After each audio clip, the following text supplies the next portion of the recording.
Welcome to A1R Psychic Radio here on Moonstruck TV with Amanda Hall, psychic all the way from the Gold Coast. So for those viewers that are overseas, that you've just gone into your daylight saving time of the year, here in Australia it's sort of supposedly autumn or fall. You wouldn't know it at the moment. We're in the middle of a heat wave, so we're all sort of melting of the heat again, as like it's the peak summer season. But that's okay. I like the warmth, so it doesn't really matter to me. So whatever you've been doing in this last week, and I know a lot of people have been sort of saying to me, and my inbox has been full and so is my email, Amanda, what on earth is going on? Nothing seems to be going right. Well, I did touch last week on the Mercury retrograde. We will talk about that a little bit later in the show. So no, you're not losing your mind. Just hang in there. We'll get some answers on that very shortly. So I'd like to kick the show off this week with the Simply Tarot card of the week. Now, this one I'm pretty certain we haven't featured on the show before. It's called the Strength card. Now, a lot of people sort of look at this card and they think, oh dear, what would anything have to do with, a lady sort of patting a lion's head? Well, it is the card of inner strength. It's also the card of confrontation with yourself or other people. So there's many times in our lives, I think, when we are in conflict, when we're questioning our own judgment, we're questioning the decisions that we're making, we might even be questioning someone else's opinion. So it's a really interesting card that fits in with a Mercury retrograde at the moment, because a lot of us are confronting issues that are in our lives that we need to be sort of sorting out and working through. And for those of you that aren't familiar with the Simply Tarot deck, I designed this deck about 15, 16 years ago now, and each one of these cards is a purpose shot photograph. Now, we lay claim to having real life models, pets and things like that in the cards, except for the lion. I must admit, nobody had a lion roaming around their backyard that we could borrow for a photo shoot, so we did actually have to buy a stock photo for the lion. So that's about the only thing that we added to the deck that wasn't real and live and wasn't somebody's pet or we, paid to have in the shop. So that's the Strength card. So let's now move on to Mercury retrograde that I've teased you a little bit with. Now, Mercury retrograde happens 3 times a year. Mercury is the planet of communication. Now, Mercury likes to sort of play a few tricks or a few little games as well. So when a planet is said to be going retrograde or backwards in the solar system, it means that the energy changes slightly. Now, it doesn't mean that the planet completely does a 360 degree and goes in the opposite direction and becomes a monster. What it means is we need to be more aware of sort of some of the things that could go wrong or things that are much easier, that seemed easier in other times, that we have to put a little bit more effort and energy into. So when Mercury goes retrograde, because it's the planet of communication, it rules every form of communication, not just what verbally comes out of our mouths or what we type in a text message or an email or in the old-fashioned way, writing a letter. It's all forms of communication, whether it's telephones, telexes, fax machines, computers, smartphones, smart TVs, and the list goes on. So for those of you that sort of may have found in this last week that people haven't got their listening ears on, well, you're probably very correct. For those of you that have found, things have gone haywire with your communication or your internet connection's lousy, whatever it may be, this is a direct result of Mercury retrograde. Now, Mercury retrograde is a time when I personally wouldn't sign a contract unless it was absolutely desperately necessary, for the simple reason that you can sometimes misinterpret or gloss over the top of some very important facts. It's also the time that wrong figures have been known to be typed into contracts for house sales and things like that, and then actually become binding because everybody signed it. So it is a time to be very aware of that. Now, I also call him the planet of the trickster. And this is when Mercury does like to have a little bit of fun. He likes to play a few practical jokes. You might think you've got everything under control. You're taking the trip of a lifetime. You've triple checked everything. You've got to the airport. You've booked in your luggage and you get to your destination and your luggage has gone one way and you've gone the other. And it takes you 3 or 4 days before you actually get your luggage and your holiday's nearly over and you've gone home and you still haven't got your luggage. So that's the sort of little games that he can play. But it's also the time when communications don't get through. In the old-fashioned days when we used to post things, a lot of things went missing under a Mercury retrograde. I like to suggest to people that if you've got important meetings or you've got important discussions that are under this period of time, make sure that you periodically stop, check with the other person that they fully understand what you've said. Ask them to repeat to you the headlines so that you can sort of say, yes, yes, do a little mental tick, tick, tick, tick, tick. Yes, that's been covered. And then clarify anything that maybe they didn't quite hear the first time or misunderstood your interpretation. It's not the time to have the deep and meaningful conversation with your loved ones, again, unless it's absolutely necessary. It's a time when there's more arguments in the world and people seem to do things that are erratic or come out and make statements that seem to be ridiculous. I know here in Australia we have a political landscape at the moment where one side of politics doesn't believe in climate change, and yet our country, like a lot of other places around the world, have gone through more floods, fires, bushfires, extreme heat, extreme cold, you name it, we've had it, but there's no such thing as climate change.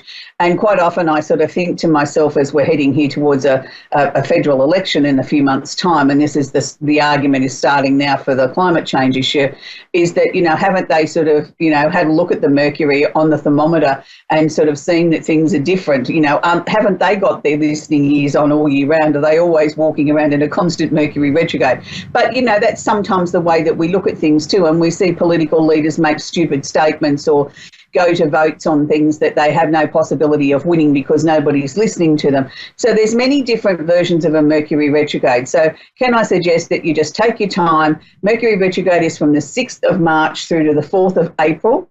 Now, you'll find lots of different versions of that on the internet and on Google and things like this.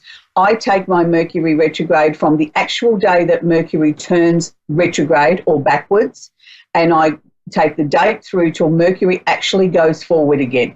A lot of people take it in the stationary period for a few days before he turns backwards and a few days before he turns direct again. I don't. I wait until the actual planet is doing something. So that's what I find works, and I've been in astrology for over 30 years. So I'd like to keep on the vein of our astrology topic, and I'd like to introduce you to our famous male actor this week, and of the sign of Scorpio. Look, I had so many people to choose from, but I wanted to choose somebody that I thought went right across the board, that for our, people would know this man from many, many series he worked on. And he's very much the typical iconic Scorpio male, the good looks, the sex appeal. Everybody could relate to him. Everybody sort of looked into those dreamy eyes and imagined that, they'd love to be his partner in life. And I'm talking about the one and only Michael Landon. Now, for our much older viewers, and I'm putting my hand up with this, they would probably remember him from their childhood days in a very long-running series called Bonanza. And I'm going to say that I wasn't a fan of that when I was a little kiddo growing up. It didn't appeal to me, westerns and guns. But now in my more mature years, I've actually gone back and bought the first 8 seasons of it, because I'm actually quite intrigued to see the beautiful camera work and the style of the acting. And it's really interesting to see that the issues that they were talking about over 50 years ago are still relevant to today. And I think that's the magic of why the series lasted as long as it did. But Michael Landon, as I said, is the typical male Scorpio sex symbol, somebody that everybody could sort of daydream about wanting to be his partner and wanting to be with him in real life. He went on to do so many things in the world of, he was an actor, a director, a producer. He, wrote many, many episodes for Bonanza. He went on to work on Little House on the Prairie. And then one of his other major big hits was Highway to Heaven. He's won so many industry awards. He was very sadly missed when he passed away from pancreatic cancer at a very young age. And, and I do believe only the good die young, and he fits into that category. But I think Michael Landon's legacy of the volume of his work, from his amazing ability to write something, to direct something, to produce something, to act in it, to do all those roles and still come out, looking not stressed, and everybody sort of feeling like that they could relate to him, that there was nothing sort of hidden behind those beautiful, gorgeous eyes. Nothing but sort of pure honesty and love. And I think that's the main thing that he portrayed throughout his life. He was a father to 9 children, and not all of those he fathered himself.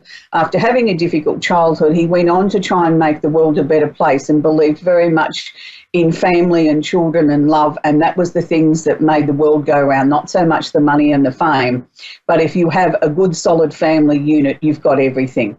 So we're going to move the show along, and we're going to work now with the Sun in Pisces this week. Now, the Sun in Pisces is the final sign in the zodiac.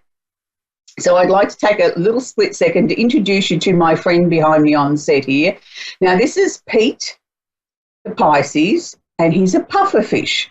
Now, Pete the Pisces has been in our family for a very, very long time, so I thought this week it was only fitting that I introduced Pete the Pisces in the Pisces segment of the show, and you know, you can have a little wave to him. Pete the Pisces is made out of paper mache, and he's very sparkly and gorgeous, and that's pride of place in my lounge room, I might add. So for Piscean energy, Pisces energy is a water sign. It's what's affectionately known as the dustbin cycle of the zodiac. Now, I don't think it's necessarily collects all the rubbish and before we throw it out into the trash. But what I do believe is that it has the power of collecting good and bad parts of all the previous 11 signs and sort of rolling them in to their sign and making it their own. Now, the Pisces energy is supposed to also include our mental health. And, you know, quite often I have a lot of Piscean friends, they say to me, oh, I'm having a mental health day. And I used to look at them strange and wonder what a mental health day meant. What they meant was they were in overload and they were just going to have the day off and do something that made them feel good. They weren't necessarily sick, but they were having a day off for their mental health because everything had gone into overload. We find some of the most creative people in the world, some of the most prolific songwriters, film producers, movie producers and things like that are born under the sign of Pisces because they have this ability to see things in a different way. They have the ability to sort of take it out into the universe and look at it in 3 or 4 different ways, pick the best scenario and bring it back, and that becomes their Piscean version or their Piscean truth. So this gives them that ability to have this terrific imagination and to sort of, you know, role play in their mind a few different answers or a few different scenarios that way things be. They're certainly a very strong sign, even though they're a mutable sign. A lot of people affectionately call them the fish chasing its tail. I don't necessarily look at them like that. As I said, I have many, many Piscean friends and they all are very varied and different. You know, some are very loud and boisterous and sort of, you know, they're there, and then others are very quiet and introverted, but they all seem to have this amazing creative flair. If their one criticism is that they don't like to grow up, they don't like confrontation, they don't like anything that doesn't make everybody happy, I think that's, you know, something we could all adopt a little bit more of wanting to find a nice, positive, peaceful solution to situations and issues in our life. We don't always have to get aggressive and jump up and down and carry on. So if we're going to be working with the Pisces energy, and it might be something that you want to bring in some sort of new creative areas into your life, can I suggest to you that you write 3 things down on a piece of paper that you might like to bring towards you in your life? You might be wanting to try and write a book. You might want to try and write a screenplay. You might just want to get, you know, some more creative or new ideas in your business or in your day-to-day life, or put some sparkle into your relationship, or motivate your children to be a little bit more creative, get off their devices and use their imagination to make up some games that they can play without any sort of expensive additives and adjectives and devices that they need to make their life happier. You know, when we were children, we didn't have a lot of, you know, toys and things like that. We learnt to use our imagination and make do with what you had. And I think that's one of the things that the new generation of children are fastly losing, is that ability to have a fantasy, to create something out of nothing in their own mind and make it a reality. So the Piscean energy is a time when we can also release things. So if there's things that you sort of feel that you want to release out of your life and let go of, now's the time to do that. So you might want to write 3 things that you're bringing towards you. You might want to let go of 3 things that you think have now completed and you're ready to take on in a new area of your life.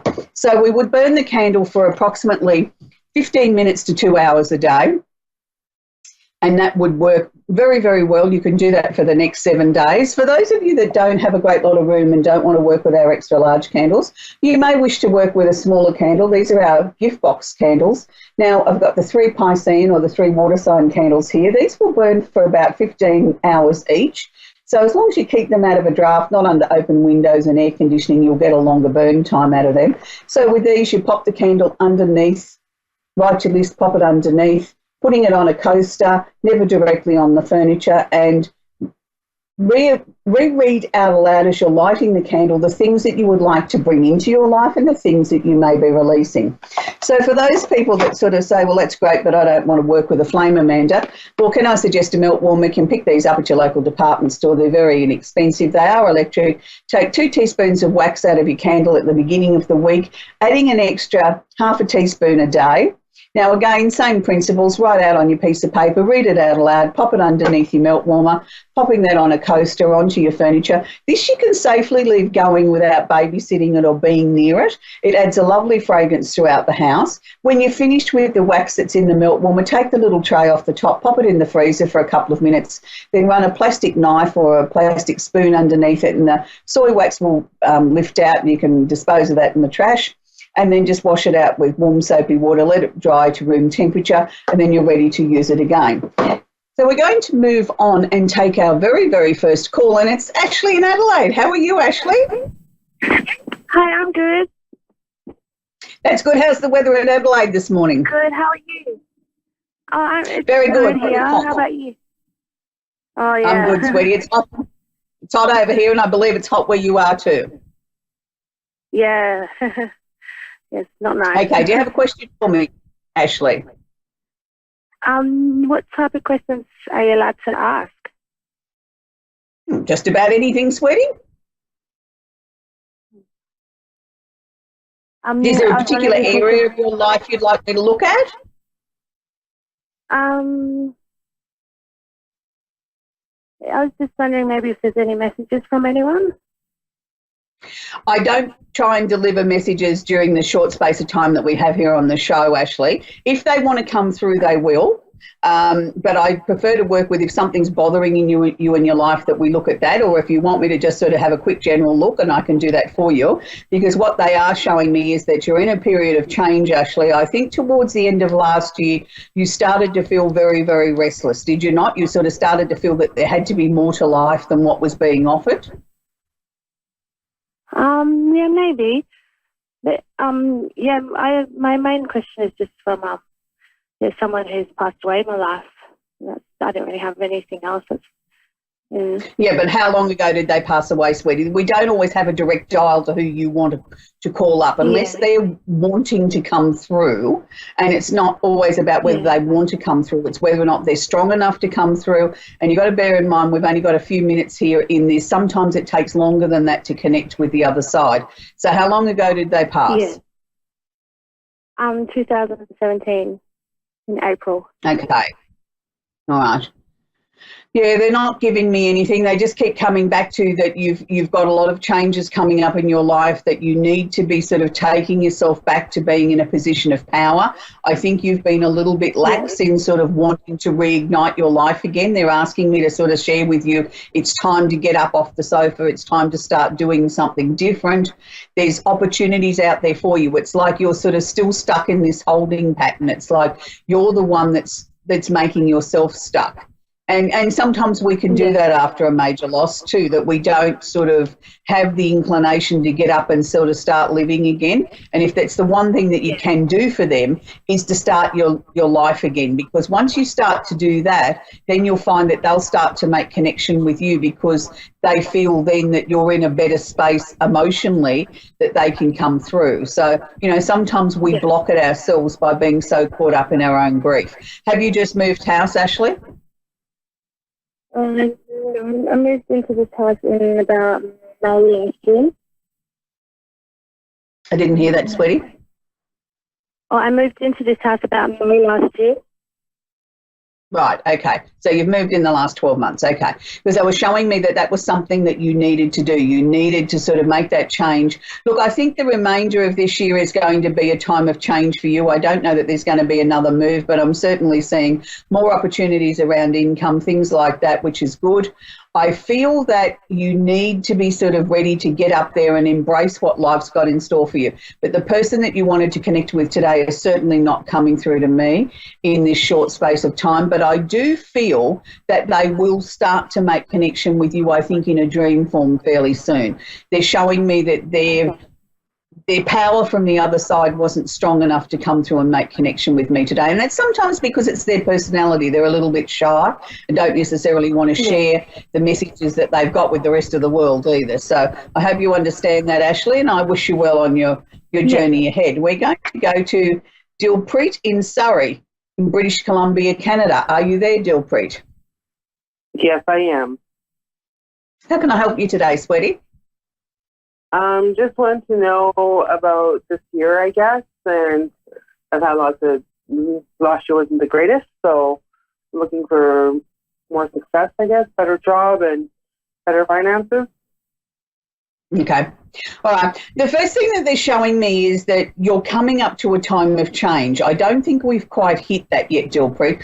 I'm sort of looking at as early as next month. I think the winds of change are starting to sort of hit us fairly quickly then. So I think what you need to be doing at the moment is sitting down, looking at your CV, looking at what you think you've got to offer if you were to sort of go back into the job market looking for a new job. Is everything up to the minute? Is there anything there that we can upscale, add to, make you sort of stand out from the crowd? Because I do feel it's your time to shine. I feel this current job that you've got, I think in the last 6 or 8 months, it's almost like you've been invisible there. Nobody's really been taking any notice of you, and yet you put an awful lot of effort into your job, and it's like nobody's acknowledging that. So that to me is just an indication it's time to change. I feel 2019 is a year where we can start to consolidate your finances, because with a better paying job, obviously with more money coming in on a monthly basis, it enables you to get more in control and, you know, pay down debt and things like that, and put you back in the driver's seat as far as finances are concerned. Are we looking to purchase a property in the next 12 months? Not at the moment, but anything's possible. Okay, but I mean, if you had more money coming in and you reduced some of your little, you know, sideways sort of debts, would that put you in a better position where you'd be looking to maybe, you know, put some roots down, purchase a property? Because that's what I'm seeing. That to me is the ultimate goal out of, besides being happier with your job, but, you know, sort of being able to get your life back to where you feel it should be at this stage. Mm-hmm. Yeah. Okay. And I'm also going to say to you, I don't want you to ignore your intuition. It's like your intuition's very strong at the moment, and it's like you keep questioning it. You know, if you meet somebody and you instantly dislike them or don't trust them, I'm not saying chop it off there, but what I'm saying is be very aware of what you were given, and then sort of just, you know, continue on. And let it sort of, you know, but with one eye on what you've been shown, you'll know then whether or not as this, you know, friendship or whatever develops, or the business relationship develops, you've already got some insight on whether or not you can trust them or whether you're going to like them. So you've already got a head start. This is going to become stronger and stronger and stronger with you, and I don't want you to keep questioning. I want you to work with it. I want it to become automatic, like brushing your teeth of a morning, because the more you question it, the more you're going to block it. And it's like we may not get it back to this level again if you keep blocking it. It's good to question things, don't get me wrong, but if you've got a gut feeling about something, even if you write it down or put it in your voice, you know, message on your phone so you can go back and refer to it, you've then acknowledged what it is that they've given you. And then it's sort of like it's there in the back of your mind anyway as you progress forward. But I feel 2019 is going to be a year of change. There will be some people in your life that will leave and will exit rather fast. And it's like, oh, I didn't see that coming. Oh, well, that's, you know, that's the way it is. And it's like this is to open it up for you to be bringing in more interesting people and people that better suit you moving forward, because you've done a lot of changing in the last, I'm going to say 3 years of yourself. You've been sort of constantly chipping away at making sure that you're the best person that you can be, the person that you want to become, not necessarily the way that you were moulded and were brought up as a child. I'm not saying we've thrown all that out the window. It's like we've fine-tuned that, and I've, you know, now become this very elegant person that I wanted to become. You know, like I've got all my ducks in a row, and I feel very comfortable now with who I am and my opinion, and I don't necessarily have to back down if I believe I'm right. I may not go and have a ding-dong Barney over it, but I'll state my piece and then I'll exit. You know what I mean? You've found other ways to resolve things without it being a combative sort of way of dealing with things, and this is all good. And I feel this is getting you ready for the next chapter of your life, where you're going to be put into a position, definitely work-wise, in a position of authority, where these skills are going to be really, really important, because I think to get the best out of the people that are going to work under you, it's not always about waving the big stick. It's sometimes about leading by example and showing them how to do something is the correct way to go about it. But is there a very strong personal relationship in your life? Is there someone special there? No, not at the moment. No, but there's going to be before the end of the year. Doesn't get past the talking stage. Right, okay. Yeah, but I don't think you're being too fussy. I think, you've set your goals at what you want to achieve in a relationship, and I think you need to stick to that. I think that's good. But from September onwards, I'm seeing someone new coming into your life who I think is the right person for you, that matches you step for step and stride for stride, and that's a good thing. That's sort of like the final piece to the puzzle of the changes that you've been bringing in over these last 3 years. So keep it up. I think you're doing exceptionally well, and I don't think you've got anything that you need to change, except just make sure you don't question your intuition too much. If you can do that, I think then you'll bring everything into a much more balanced state. Anyway, we've come to the end of the show again. I'd like to sort of thank everybody for joining us. If you want to know a little bit more about the Sun in Pisces, please join me over at Facebook directly behind the end of this show on my Amanda Hall page, where I'll be doing a little mini workshop on the Sun in Pisces. For those of you that would like to join our newsletter, www.amandahallpsychic.com.au, and you will receive your very own free astrology chart, or you can book a reading at my site there if you want a longer reading. On next week's show, we'll be talking about the full moon in Libra. So I hope you have an absolutely awesome week wherever you are. And don't forget, it's always need to take your smile with you when you go out. A smile says 1,000 words, and sometimes it can be the only little bit of happiness that somebody might have in their day. So why not brighten someone else's day with your beautiful smile, and always wear your smile when you step out that door. Until next week, bye for now.